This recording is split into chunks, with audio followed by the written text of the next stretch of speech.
सभी को नमस्कार। स्वागत है आपका हमारे YouTube चैनल आयांश एजुकेट में। तो चलिए आज स्टार्ट करते हैं हम अपनी एनसीईआरटी की जो सीरीज़ चल रही है क्लास 6 की ज्योग्राफी की, उसका चैप्टर नंबर 3 पृथ्वी की गतियाँ।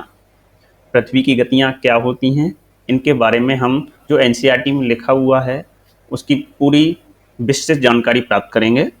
और आप यकीन मानिए ये लेक्चर आपके लिए बहुत ही फायदेमंद होने वाला है। तो चलिए मित्रों, शुरुआत करते हैं अपने इस चैप्टर की।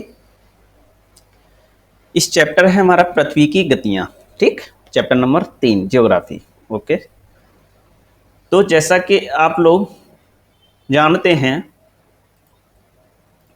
जैसा कि आप सब जानते हैं, पृथ्वी की गतियां दो प्रकार की हैं, घूर्णन एवं परिक्रमण। पृथ्वी अपने अक्ष पर घूमना, पृथ्वी का अपने अक्ष पर घूमना घूर्णन कहलाता है। इंग्लिश में इसको हम घूर्णन को रोटेशन बोलते हैं। सूर्य के चारों ओर एक स्थिर कक्षा में पृथ्वी की गति को परिक्रमण गति कहते हैं।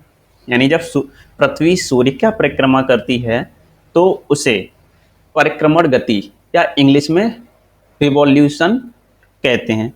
और जब पृथ्वी अपनी अक्ष पर अर्थ अपनी एक्सिस पर जब रोटेशन करती है, ठीक, तो उसको बोलते हैं घूर्णन गति। घूर्णन गति को ही दैनिक गति कहते हैं और जबकि परिक्रमण गति को वार्षिक गति कहते हैं। पृथ्वी का अक्ष एक काल्पनिक रेखा है, यह हम पहले चैप्टर में समझ चुके हैं, जो इसकी कक्षीय सतह से 66.5 डिग्री का कोण बनाता है। वह समतल जो कक्ष के द्वारा बनाया जाता है उसे कक्षीय समतल कहते हैं। पृथ्वी सूर्य से प्रकाश प्राप्त करती है। पृथ्वी का आकार गोले के समान है, इसलिए एक समय में सिर्फ इसके आधे भाग पर ही सूर्य की रोशनी प्राप्त होती है। अच्छा, सूर्य की ओर वाले भाग में दिन होता है, जबकि दूसरा भाग जो सूर्य से दूर होता है वह रात होती है। ग्लोब पर वह वृत्त जो दिन तथा रात को विभाजित करता है उसे प्रदीप्त वृत्ति कहते हैं। यह वृत्त अक्ष के साथ नहीं मिलता, जैसा कि आप चित्र 3.2 में देख सकते हैं। पृथ्वी अपने अक्ष पर एक चक्कर पूरा करने में लगभग 24 घंटे का समय लेती है। तो घूर्णन के समय काल को पृथ्वी का दिन कहा जाता है। यह पृथ्वी की दैनिक गति कहती है। यह पृथ्वी की कौन सी गति होती है? दैनिक गति होती है।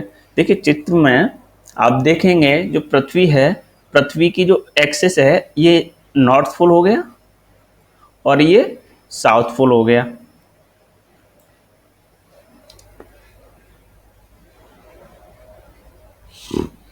नॉर्थ पोल और साउथ पोल। अगर जो जिस जैसे सूर्य ये है, तो जिस भाग पर सूर्य की रोशनी प्राप्त होती है और जिस भाग में सूर्य की रोशनी प्राप्त नहीं होती है, जो एक लाइन ड्रॉ करते हैं वही लाइन क्या कहलाता है? हमारा प्रदीप्त वृत्त, है ना। चलिए, अगर पृथ्वी घूर्णन नहीं करे तो क्या होगा? सूर्य के तरफ वाले पृथ्वी के भाग में हमेशा दिन होगा, जिसके कारण उस भाग में गर्मी लगातार पड़ेगी। दूसरे भाग में हमेशा अंधेरा होगा और हमेशा ठंड रहेगी। इस तरह की व्यवस्था में जीवन संभव नहीं हो पाएगा। अगर पृथ्वी अपनी अक्ष पर घूर्णन करना बंद कर दे, अपनी अक्ष पर घूमना बंद कर दे, तो हमेशा पृथ्वी के आधे भाग में जहाँ पर सूर्य दिख रहा होगा सामने, वह हमेशा दिन रहेगा और जिस भाग पर सूर्य की रोशनी पहुँच नहीं रही होगी वहाँ क्या होगा? अंधेरा होगा, है ना। पृथ्वी की दूसरी गति जो सूर्य के चारों ओर कक्ष में होती है उसे परिक्रमण गति कहा जाता है। पृथ्वी एक वर्ष में या कहें 365 दिन 6 घंटे में अपने सूर्य के चारों ओर एक परिक्रमा पूरी करती है। अब देखिए सूर्य ये है और पृथ्वी इसके चारों ओर चक्कर लगा रही है, और ये चक्कर किस मार्ग पर लगा रही है? जो मार्ग यानी ऑर्बिट, जिस कक्षा में चक्कर लगा रही है, जिस ऑर्बिट में लगा रही है, वो क्या है? एक परवलयाकार या ये कहें दीर्घवृत्ताकार मार्ग, है ना। यानी पृथ्वी सूर्य का चक्कर दीर्घ वृत्ताकार मार्ग पर लगाती है, और पृथ्वी सूर्य का चक्कर लगाने के साथ साथ अपनी अक्ष पर भी घूमती है, और अपनी अक्ष पर पृथ्वी पश्चिम से पूर्व की ओर घूमती है। ठीक सूर्य की परिक्रमा भी पृथ्वी पश्चिम से पूर्व की ओर ही करती है।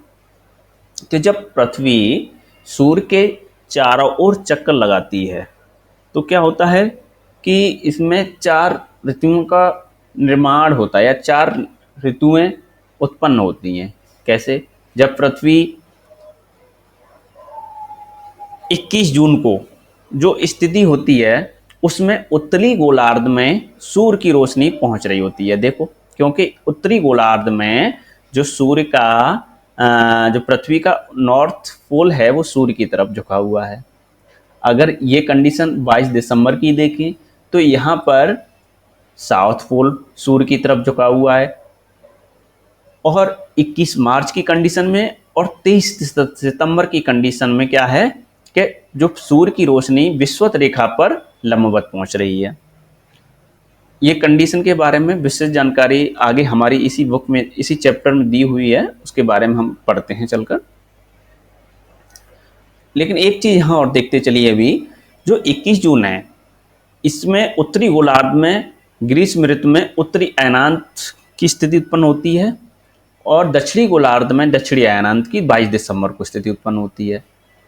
अच्छा, 21 जून को पृथ्वी की जो रोशनी है वो कर्क रेखा पर लंबवत रहती है, इसलिए उत्तरी गोलार्ध में सबसे बड़ा दिन 21 जून को होता है।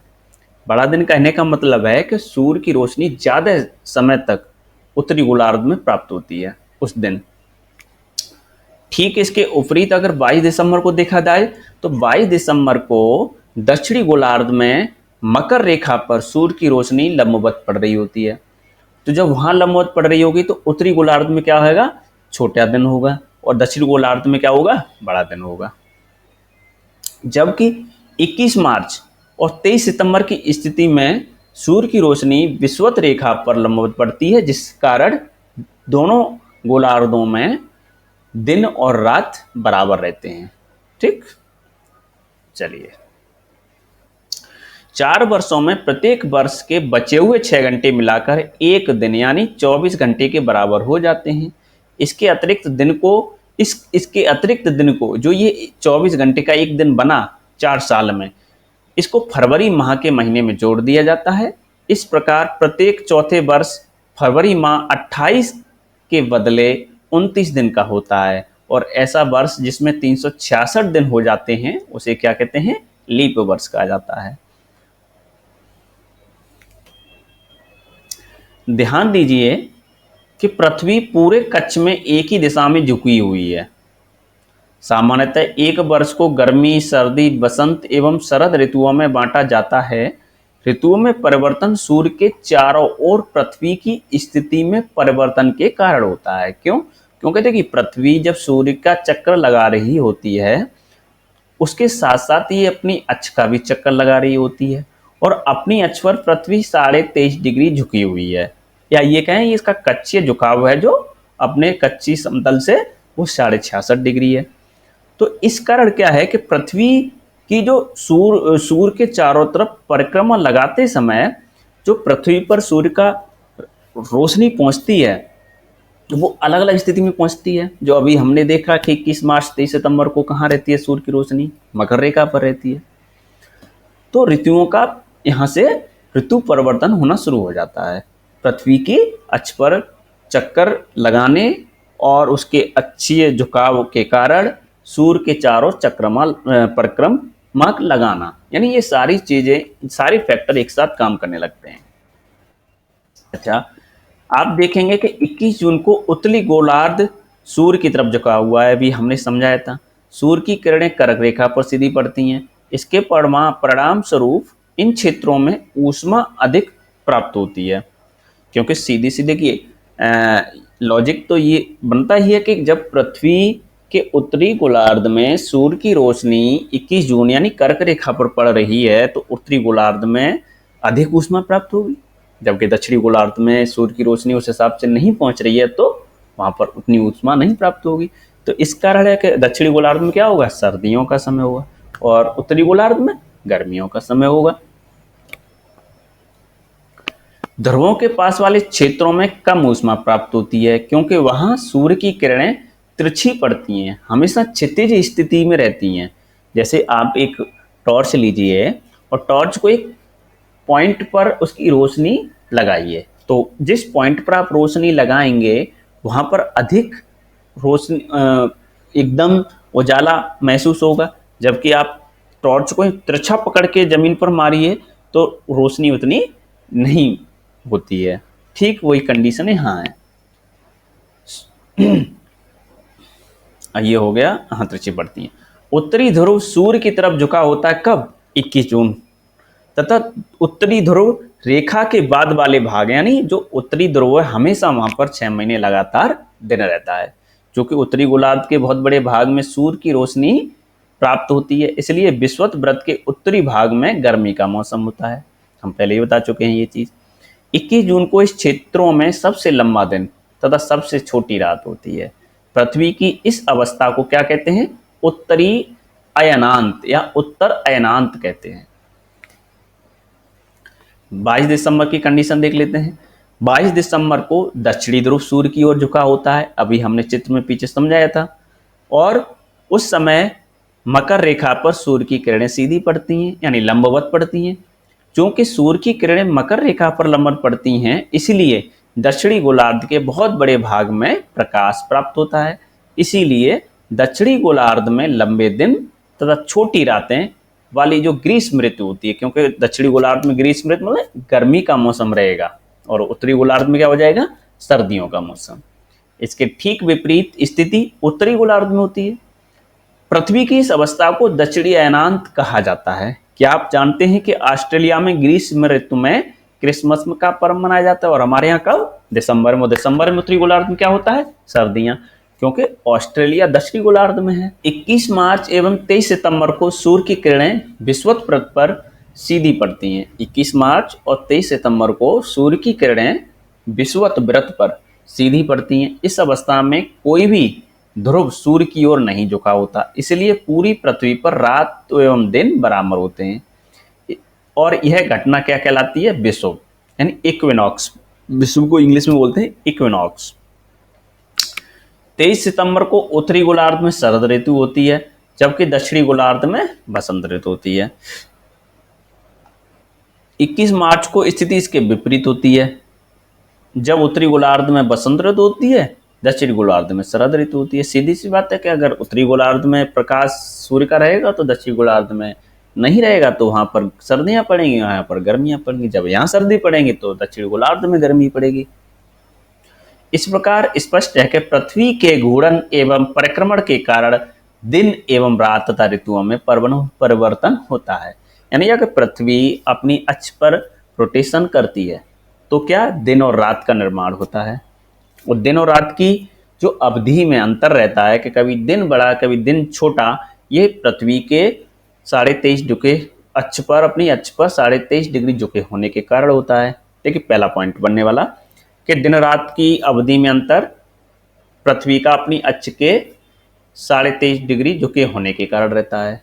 दिन रात का होना पृथ्वी की रोटेशन गति, और ऋतुओं का परिवर्तन पृथ्वी का सूर्य की परिक्रमा करना, यानी परिक्रमण गति, इनके कारण होता है। तो ये चैप्टर हमारा अब फिनिश हो चुका है। अभी देखिए हम ये पहले समझा दिए थे, अब यहाँ पे हमने चित्र लगा दिया, आप इसको देख सकते हैं।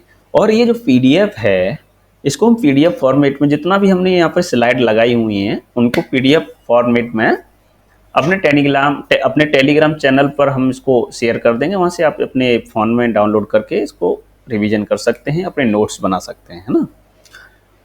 टेलीग्राम चैनल का लिंक हम वीडियो के डिस्क्रिप्शन में दे देंगे। तो चलिए साथियों, अपने इस लेक्चर को यहीं समाप्त करते हैं, और उम्मीद है आपको हमारा जो ये आज की सेशन रहा समझ में आया होगा। और आने वाले वीडियो के लिए हमारे यूट्यूब चैनल को सब्सक्राइब कीजिए, हमारी वीडियो को लाइक कीजिए, कमेंट कीजिए, शेयर करना ना भूलिए। नमस्कार साथियों।